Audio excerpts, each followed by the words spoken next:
Welcome to Calicut cuisine. ഞാൻ ഷജിന. ഇന്ന് ഇവിടെ ഉണ്ടാക്കാൻ പോകുന്നത് ഇപ്പോൾ ട്രെൻഡിങ് ആയിട്ടുള്ള കൊറിയൻ മാംഗോ പാൻകേക്ക് വെച്ചിട്ടുള്ള ഒരു വെറൈറ്റി ആയിട്ടുള്ള ഒരു ഡെസേർട്ടാണ്. പാൻകേക്ക് വേണമെങ്കിൽ നമുക്ക് വെറുതെയും കഴിക്കാം, പക്ഷേ അതിനേക്കാളും ടേസ്റ്റാണ് ഇങ്ങനെ ഉണ്ടാക്കി നോക്കുമ്പോൾ. ഇതുപോലുള്ള വെറൈറ്റി ആയിട്ടുള്ള വീഡിയോസ് കാണാനായിട്ട് എല്ലാവരും ഒന്ന് എൻ്റെ ചാനൽ സബ്സ്ക്രൈബ് ചെയ്യണേ. ഒരു പാത്രം അടുപ്പിൽ ചൂടാൻ വെച്ചിട്ടുണ്ട്. അതിലേക്ക് 1 ടീസ്പൂൺ നെയ്യിട്ട് കൊടുക്കാം. 1/2 കപ്പ് സേമിയ കൂടെ ചേർത്തിട്ട് ഒരു മീഡിയം ഫ്ലെയിമിലിട്ട് നന്നായിട്ടൊന്ന് റോസ്റ്റ് ചെയ്തെടുക്കാം. ഇതിപ്പോൾ ഇവിടെ നല്ല ഗോൾഡൻ ബ്രൗൺ കളറായി വന്നിട്ടുണ്ട്. ഇതിലേക്ക് 1/2 ലിറ്റർ പാല് ചേർത്ത് കൊടുക്കുന്നുണ്ട്. പാല് ചേർത്ത് കൊടുത്ത ഉടനെ തന്നെ ഇത് നന്നായിട്ട് മിക്സ് ചെയ്ത് കൊടുക്കണം, ഇല്ലെങ്കിൽ ആ സേമിയൊക്കെ കട്ട പിടിക്കും.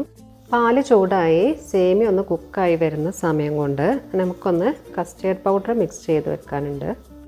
ഒരു ബൗളിലേക്ക് 2 ടേബിൾ സ്പൂൺ കസ്റ്റേർഡ് പൗഡർ ചേർത്ത് കൊടുക്കുന്നുണ്ട്. അതിലേക്ക് ഒരു 1/4 കപ്പോളം പാൽ ഒഴിച്ച് കൊടുത്ത് നന്നായിട്ടൊന്ന് മിക്സ് ചെയ്ത് കൊടുക്കാം. കട്ടൊന്നുമില്ലാതെ ശരിക്കും ഒന്ന് മിക്സ് ചെയ്ത് കൊടുക്കണം കേട്ടോ. അപ്പോൾ സേമിയ ഇവിടെ കുക്കായി വന്നിട്ടുണ്ട്. വല്ലാതെ ഓവറായിട്ട് കുക്ക് ചെയ്യേണ്ട ആവശ്യമില്ല, ഒരുവിധം വേവിച്ചെടുത്താൽ മതി. ഇനി ഇതിലേക്ക് നമ്മൾ നേരത്തെ മിക്സാക്കി വെച്ചിട്ടുള്ള കസ്റ്റേർഡ് പൗഡർ ഒഴിച്ച് കൊടുക്കാം. കസ്റ്റേർഡ് മിക്സ് ഒഴിച്ച് കൊടുത്ത ഉടനെ തന്നെ നന്നായിട്ട് ഇളക്കി കൊടുക്കുക, അല്ലെങ്കിൽ അതും കട്ട പിടിക്കാൻ ചാൻസ് ഉണ്ട്. ഇത് ചെറിയ തീയിലിട്ടിട്ട് ഒരു 2 മിനിറ്റോളം ഒന്ന് കട്ടിയാവുന്ന വരെ ഒന്ന് ഇളക്കി കൊടുക്കുക. ഇനി ഇതിലേക്ക് ഒരു 1/4 കപ്പ് പഞ്ചസാര ചേർത്ത് കൊടുക്കുക. അതേപോലെ ഒരു 2 ടേബിൾ സ്പൂൺ കണ്ടൻസ്ഡ് മിൽക്കും കൂടെ ചേർത്ത് കൊടുക്കുക. ഇനി ഇതിൽ മധുരം കൂടുതൽ വേണ്ടിയവർക്ക് പഞ്ചസാരൻ്റെ അളവൊക്കെ ഒന്ന് കൂടുതൽ ചേർത്ത് കൊടുക്കട്ടോ. അടുത്തതായി ഇതിലേക്ക് 2 ടേബിൾ സ്പൂൺ പിസ്ത അരിഞ്ഞതും കാഷ്യൂനട്ട് അരിഞ്ഞതും അതേപോലെ ബദാം അരിഞ്ഞതും കൂടെ ചേർത്ത് കൊടുക്കുകയാണ്. ഇനിയിപ്പോൾ നിങ്ങളുടെ കയ്യിൽ ഏതെങ്കിലും ഒരു നട്ട്സാണ് ഉള്ളതെങ്കിലും അത് ചേർത്ത് കൊടുത്താലും മതി, കുഴപ്പമൊന്നുമില്ല. ഇതെല്ലാം കൂടെ ശരിക്കും ഒന്ന് മിക്സാക്കി കൊടുത്തിട്ട് 1 മിനിറ്റ് ഒന്ന് തിളപ്പിച്ചെടുക്കാം. ഇത് തീ ഓഫാക്കിയതിന് ശേഷം ഒന്ന് ഇടയ്ക്കിടയ്ക്ക് ഒന്ന് ഇളക്കി കൊടുക്കണേ. ഇതിലേക്ക് ഒരു 1/4 ടീസ്പൂൺ ഏലക്കാപ്പൊടി ചേർത്ത് മിക്സാക്കിയിട്ട് ചൂടാറാൻ വേണ്ടിയിട്ട് ഒന്ന് മാറ്റി വെക്കാം. ഇനി 2 മാങ്ങ എടുക്കാം. നല്ല പഴുത്ത മധുരമുള്ള മാങ്ങ നോക്കിയിട്ട് വേണം കേട്ടോ എടുക്കാൻ.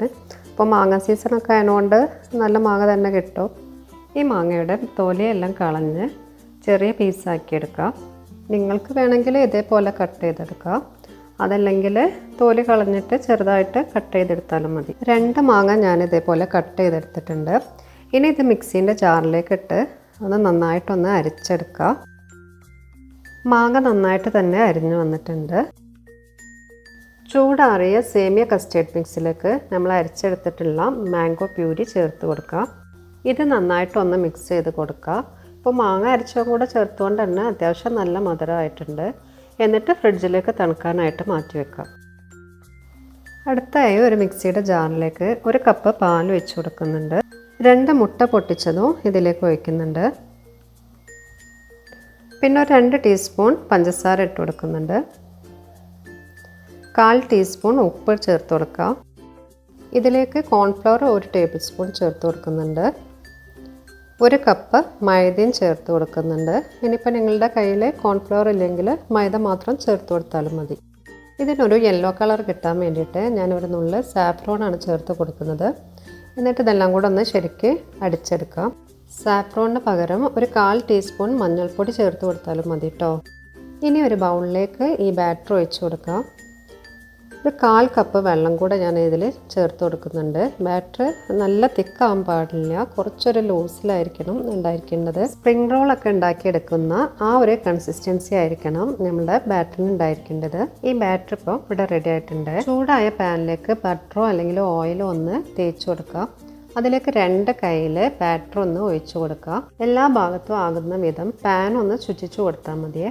ചെറിയ തീയിലിട്ട് ഏകദേശം 1-2 മിനിറ്റ് കൊണ്ട് തന്നെ ഈ പാൻ കേക്ക് വെന്ത് കിട്ടും. ഇത് മറിച്ചിടേണ്ട ആവശ്യമൊന്നുമില്ല. ഇതേപോലെ ഒരു 8 പാൻ കേക്ക് ഞാൻ ചുട്ടെടുത്തിട്ടുണ്ട്. അവസാനമായിട്ട് വിപ്പിംഗ് ക്രീം അടിച്ചെടുത്താണിത്. ഇത് പാൻ കേക്കിൻ്റെ മിഡിലായിട്ട് കുറച്ച് തേച്ച് കൊടുക്കാം. വിപ്പിംഗ് ക്രീം നല്ല സ്റ്റിഫായിട്ട് വേണം കേട്ടോ അടിച്ചെടുക്കാനായിട്ട്, ലൂസാവാൻ പാടില്ലേ. ഇനി ഈ വിപ്പിംഗ് ക്രീമിൻ്റെ മുകളിലായിട്ട് ചെറിയ പീസായി കട്ട് ചെയ്തെടുത്തിട്ടുള്ള മാങ്ങയാണ് ഇത് വെച്ച് കൊടുക്കാം. നല്ല കളറും മധുരവുമുള്ള മാങ്ങ വേണം കേട്ടോ അതിൻ്റെ മുകളിലും വെച്ച് കൊടുക്കാനായിട്ട്. പാൻ കേക്കിൻ്റെ 2 സൈഡും ഇതേപോലെ ഫോൾഡ് ചെയ്ത് കൊടുത്തിട്ട് നല്ല ടൈറ്റായിട്ട് വേണം കേട്ടോ. ഈ വീഡിയോയിൽ കാണുന്ന പോലെ തന്നെ നല്ല ടൈറ്റായിട്ട് വേണം ഇത് റോൾ ചെയ്തെടുക്കാനായിട്ട്. എല്ലാ പാൻ കേക്കും ഇതേപോലെ റോൾ ചെയ്തെടുത്തിട്ട് 1 മണിക്കൂറെങ്കിലും ഫ്രിഡ്ജിലൊന്ന് തണുക്കാൻ വേണ്ടി വെക്കണേ. ഇനി ഇത് സെർവ് ചെയ്യാൻ വേണ്ടിയിട്ട് പ്ലേറ്റിലേക്ക് വെക്കുകയാണ്. ഇതിൻ്റെ മുകളിലായിട്ട് നമ്മൾ നേരത്തെ ഉണ്ടാക്കി വെച്ചിട്ടുള്ള കസ്റ്റേർഡ് മിക്സ്ചറും കൂടെ ഒഴിച്ചു കൊടുക്കാം. ഇത് കാണുന്ന പോലെ തന്നെ കഴിക്കാനും നല്ല അടിപൊളി ടേസ്റ്റാണ്. കുട്ടികൾക്കും മുതിർന്നവർക്കൊക്കെ വളരെയധികം ഇഷ്ടപ്പെടും. ഈ പെരുന്നാളിന് എല്ലാവരും ഇതൊന്ന് ട്രൈ ചെയ്ത് നോക്കണം. ഇതിൻ്റെ മുകളിലായിട്ട് കട്ട് ചെയ്ത് വെച്ചിട്ടുള്ള പിസ്തയും കാഷ്യൂനട്ടും ഇട്ട് കൊടുക്കുന്നുണ്ട്.